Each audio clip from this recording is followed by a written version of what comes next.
Nintendo's been making consoles for a pretty long time now, dating back to the Nintendo back in 1985, the Super Nintendo in 91, the ill-fated Virtual Boy in 94, and then the Nintendo 64 in 1996. That's right, this particular system here ushered in the 3D era of gaming for Nintendo.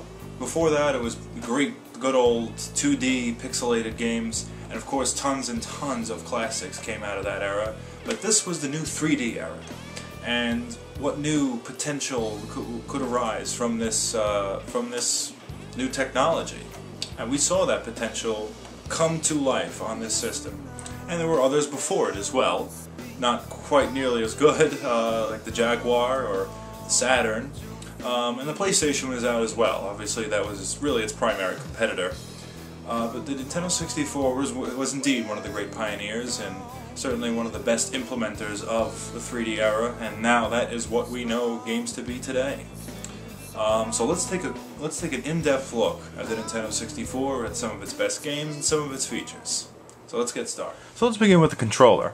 I always thought that the Nintendo 64 controllers were some of the most comfortable controllers I've ever played with.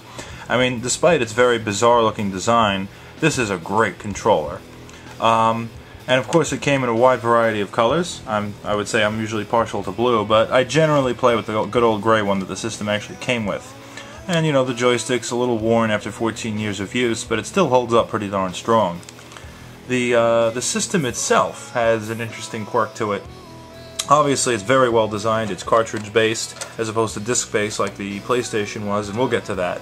But this here is called the expansion pack. And it's basically the heart of the system. You cannot play without it. Originally, it came with what is called the jumper pack. And after a few years after its release, the expansion pack came out, and certain games were actually required it, which I always thought was kind of cheap, because basically you had to pay for this in addition to the game to play certain games. So I never thought it was fair, actually. But certainly some games required it. And like, for instance, take a look at like Turok 2. This game says expansion pack compatible. I'm not actually sure if it can play without one. Say take this Star Wars Rogue Squadron expansion pack enhanced. I would imagine that the game either doesn't play or it just looks bad without one in it, without the expansion pack rather. But I think Donkey Kong 64 and I think Perfect Dark require the expansion pack.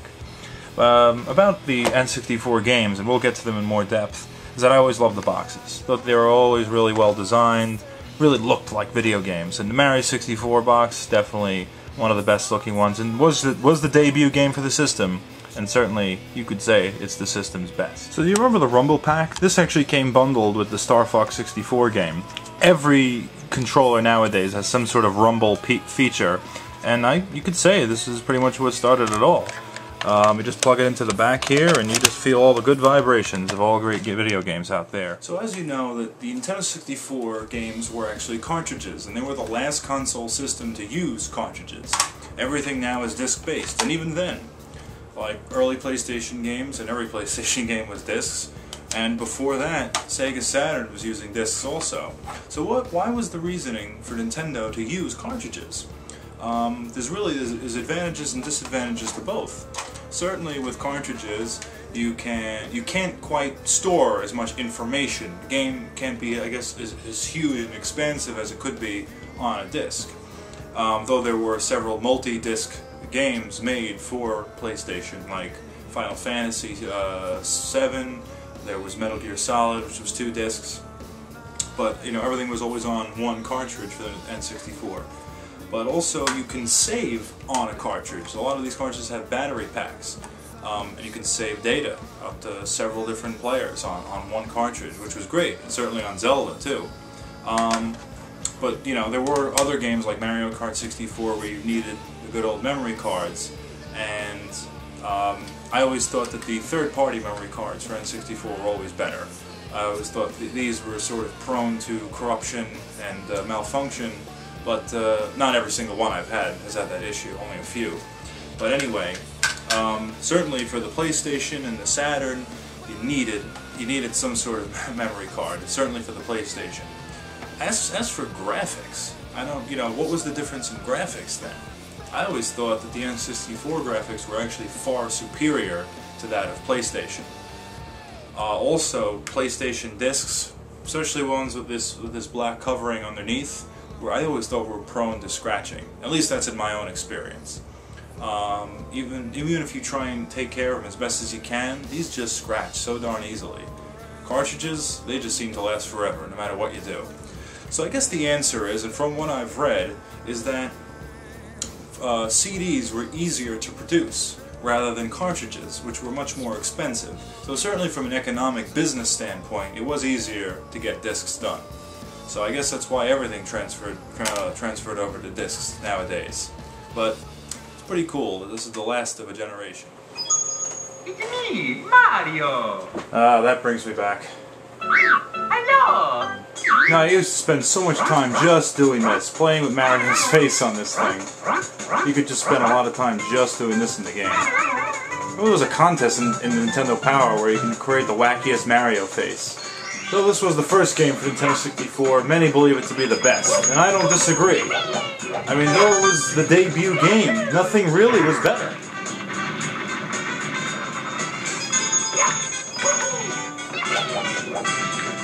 I've already talked about GoldenEye extensively in another video, but The World Is Not Enough was an awesome Nintendo 64 game.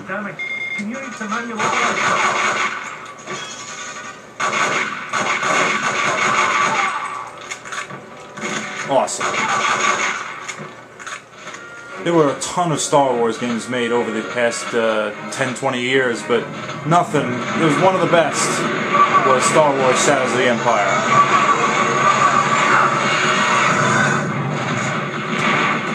This game still has the ultimate Battle of Hoth scene.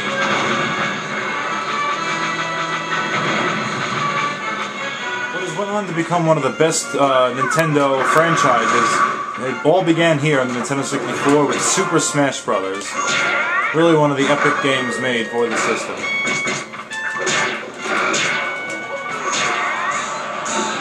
Nintendo 64 had a lot of great wrestling games out there. And THQ always made the best. And here's WCW NWO Revenge. Certainly one of the better ones. Up there with WrestleMania 2000 and WWF No Mercy. Loading? What the heck is this? Is this a cartridge or what? That's right, WCW Mayhem for the N64 actually had to actually load. The unheard of. What a classic game this is. Star Fox 64 I thought it was kind of ahead of its time. Look, it's got voiceovers and everything. Really impressive graphics and stellar gameplay.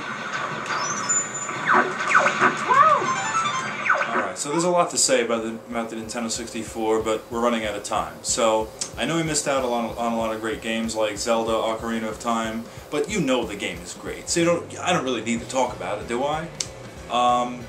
So yes, you could say that the N64 is sort of a conduit between the previous generation and this new era we have. It sort of captured the imagination of the 2D era, but also it ushered in the new era of gaming. And it has a lot of new features, like memory cards, for instance, and the Rumble Pack and whatnot. Those are new things we see all the time now. It's commonplace in games today. But the Nintendo 64 was one of the first, and certainly one of the best. So, there you have it. That'll do it here from Ethos Reviews, and we will see you next time, and thanks again for always for watching.